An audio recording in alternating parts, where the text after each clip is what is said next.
Oh, waking up every day with the beam of the moonlight in my eye. Submitted my consciousness with the focus of my mind. I've got to dig myself back to the beginning of a totally breaking free.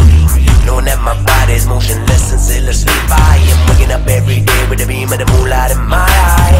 Submitted my consciousness with the focus of my mind. I've got to dig myself back to the beginning of a totally breaking free. Hello everybody, this is Planet Warren, and today we're going to be working on an Assassination Rogue guide. So first off, what's the first thing I'm going to have to do? Well, I'm going to have to give you guys a little bit of knowledge about Assassination. So what Assassination specializes is generally long-term burst, but I have actually come up with a version of Assassination that allows you to hit harder than a Subtlety Rogue, which right now Subtlety is considered the most overpowered spec. I beg to differ. Now, let's go check out what's going to make Assassination be able to do this high damage. Well, first off, these are the talents I'm running. I'm going to be running Night Stalker, which, while stealth, you move 20% faster, but the main thing is your abilities deal 50% more damage. Your second one is going to be Nerve Strike, and what that does is your Kidney Shot and Cheap Shot also reduce the damage dealt by the target by up to 50% and healing done by the target by 10%. Your 45 talent is going to be Elusiveness, and this is just to reduce damage overall so that when you're actually done with your burst opener, you can avoid taking as much damage as possible. Your level 60 talent is Burst of Speed. Now this is because you can catch up to people and you can escape slows, which is generally what Assassination's biggest downfall is. Your 75 talent, Prey on the Weak, when you disable people with a Kidney Shot, Cheap Shot, or Sap or Blind, they take 10% increased damage from all sources. Your 90 talent, Marked for Death. This is mainly a burst talent, and it marks the target, instantly generating 5 combo points. Cooldown reset if the target dies within 1 minute. And your level 100 talent, where the damage comes from, is its Death from Above. What this is it's a 2-part attack, which we only care about the second part. It's an Envenom with 50% bonus damage. Now, what are we rolling for glyphs? Well, I'm running Glyph of Cheap Shot to increase our stun duration, getting us more damage out of Prey on the Weak. I am running Glyph of Disappearance so I can vanish more often in order to get that 50% bonus damage when I envenom. And my last talent is Energy, just because Assassination overall, since it's such a high energy class, you're going to require that. Now, if we're going to include a set, which I am not, because not everyone has gear, and this is made sure so that you doesn't require gear. It turns World of Warcraft, which is often considered a gear game, into a skill game.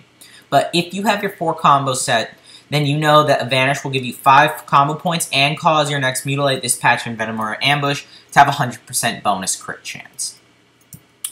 Now, what's our combo going to be? Well, first off, we have to talk about what buffs we have that's helping us. Let's talk about the buffs we need while bursting the Assassination Rogue. Well, first off, there are a lot of buffs that actually come into how much damage our Marked from Death from Above is going to deal. The first one being Night Stalker. And what this is when we vanish, it's not because we don't want to be seen, but because we get a bonus 50% damage with our first move out of stealth. Now, a lot of people say this actually doesn't get included, but if you time it properly, it will. Generally, what I'll do is I'll activate Death from Above really quickly while activating Night Stalker at the same time.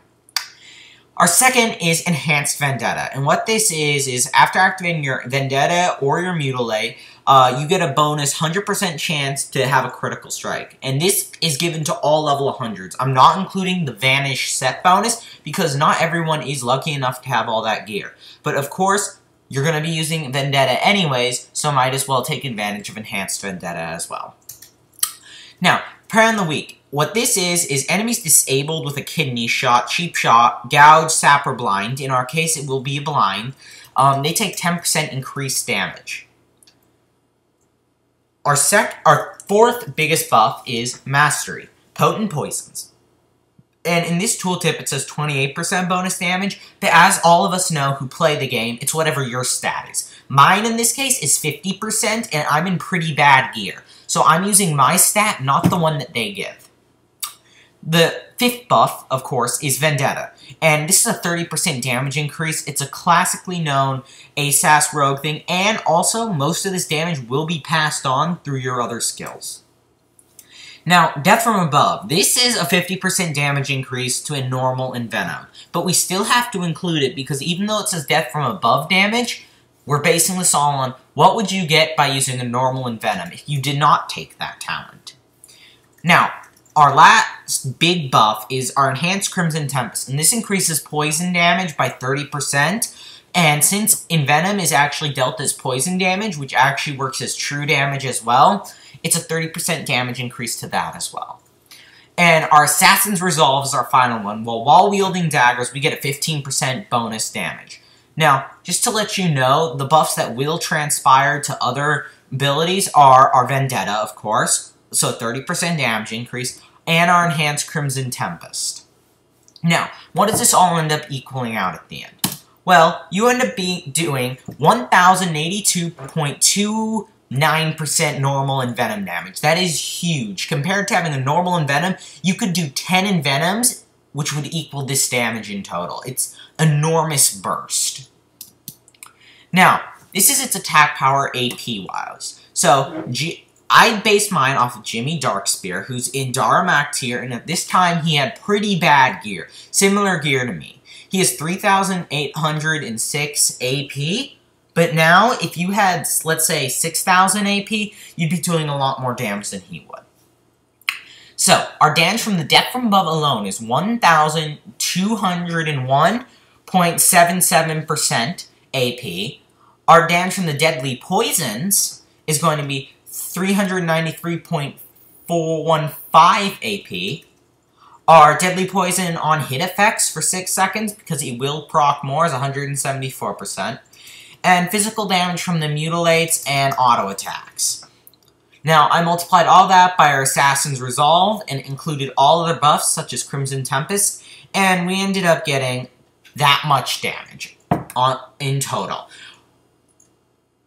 Now, note he does not have very good gear, so this will work for even you fresh level 100s and allow you to compete with some of the people who have better gear but don't know this combo. However, make sure to start taking advantage of this early or else you might not have the chance once everyone knows.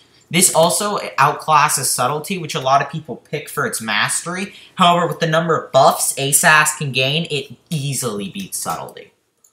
Now let's get into the actual combo in-game.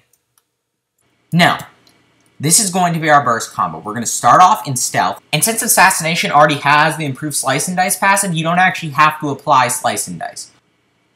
Now, after that one single Envenom, we're going to break off into a variation which is called the Crimson Tempest Burst variation. So, it's where you Crimson Tempest before you mark for death, Death from Above. And what that does is, these are the buffs you will get. Enhanced Crimson Tempest increase our poison damage on the target by 30% for 6 seconds, because we're going to be using a 5 combo point. 1. We also get Empowered Envenom, which increases the damage dealt by our Mutilate and Dispatch by 30%. Our Envenom is going to give us another buff.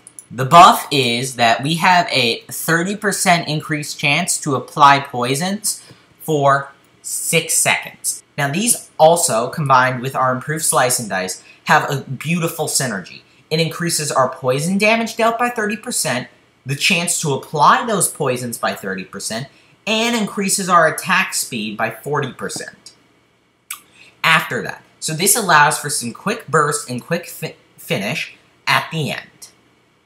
Also, this is also going to stack, as I said before, with our Mastery, and our Vendetta, because our Vendetta will last longer, and our Mastery is going to give it also a bonus 50% damage. Now it's time to actually go through with our rotation.